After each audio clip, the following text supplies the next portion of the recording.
ఆంధ్రప్రదేశ్లో కూటమి అధికారానికి వచ్చి 2 ఏళ్లు దాటింది. నేతల నుంచి ప్రజలకు మంచి కంటే చెడు ఎక్కువగా జరిగిందన్న ఆరోపణలు కూడా వినిపిస్తున్నాయి. ఇప్పుడే జాగ్రత్త పడకపోతే టీడీపీ ఎమ్మెల్యేలు, స్థానిక నేతలు మరింతగా రెచ్చిపోయే అవకాశాలున్నాయని సీఎం చంద్రబాబు గుర్తించారు. దాంతో వారి పనితీరుపై ఆయన క్షేత్రస్థాయి సర్వేలు చేయిస్తున్నారు. 135 మంది టీడీపీ ఎమ్మెల్యేల్లో 75 మంది వరకు ప్రజాదరణ కోల్పోయారని ప్రాథమికంగా అంచనాకు వచ్చారు.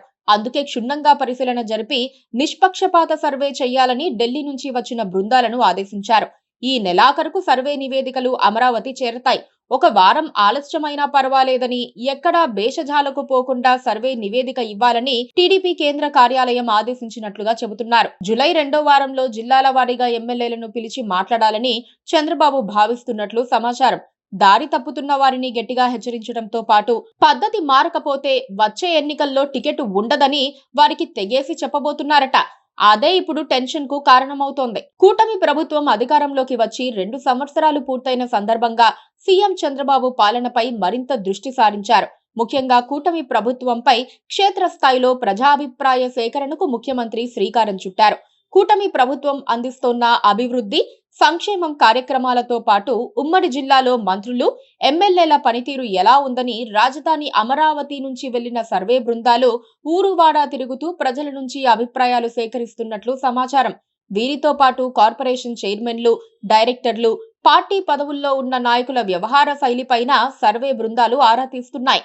టీడీపీ ఎమ్మెల్యేలు జనసేన, బీజేపీ నేతలను కలుపుకుపోతున్నారా? అలాగే బీజేపీ, జనసేన ఎమ్మెల్యేలు ఉన్న నియోజకవర్గాల్లో టీడీపీ వారిని కలుపుకుపోతున్నారా లాంటి అంశాలు కూడా సర్వేలో భాగమవుతున్నాయి. వచ్చే ఎన్నికల్లో ఓటమి భయంతో వైసీపీ శ్రేణులకు గుట్టుగా పనులు చేస్తోన్న టీడీపీ నేతల జాబితా కూడా సిద్ధమవుతోంది. అయితే ఫోకస్ మొత్తం మాత్రం టీడీపీ ఎమ్మెల్యేలపైనే ఉంది. తమ అనుచరులను పంపి వారు అడ్డంగా దోచుకుంటున్నారన్న ఆరోపణలు వస్తోన్న నియోజకవర్గాలపై సర్వే బృందాలు ప్రత్యేకంగా ఫోకస్ పెట్టాయి. సర్వే బృందాలు నియోజకవర్గాల్లో తిరుగుతున్న సమాచారం ఎమ్మెల్యేలకు అందింది. వాళ్ళిప్పుడు తీవ్ర ఆందోళనలో ఉన్నట్లుగా సమాచారం అందుతోంది. నెగిటివ్ పాయింట్స్ వచ్చిన జాబితాలో తమ పేరు ఉందా లేదా తెలుసుకునేందుకు వాళ్ళు నానా తంటాలు పడుతున్నారు. సర్వే టీములు ఎలాంటి నివేదిక ఇవ్వబోతున్నాయి, వాటికి ప్రాతిపదిక ఏమిటని ఎవరికి వారు ఆరా తీస్తున్నారు.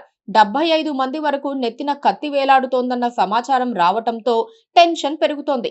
జూలైలో జిల్లాల వారీగా సీఎం మీటింగ్ పెట్టినప్పుడు ఏం చెప్పాలో అర్థం కాక కొందరు తికమక పడుతున్నారు. ఎందుకంటే చంద్రబాబు ఏం అడుగుతారో, ఆయన తమ ముందు పెట్టే నివేదికలో ఏముంటుందో ఇంతవరకు ఎవ్వరికీ తెలియదు కదా. దాంతో కాస్త అవినీతి మోతాదు కూడా తగ్గించినట్లుగా కొన్ని నియోజకవర్గాల్లో వార్తలొస్తున్నాయి. చూడాలి ఏం జరుగుతుందో.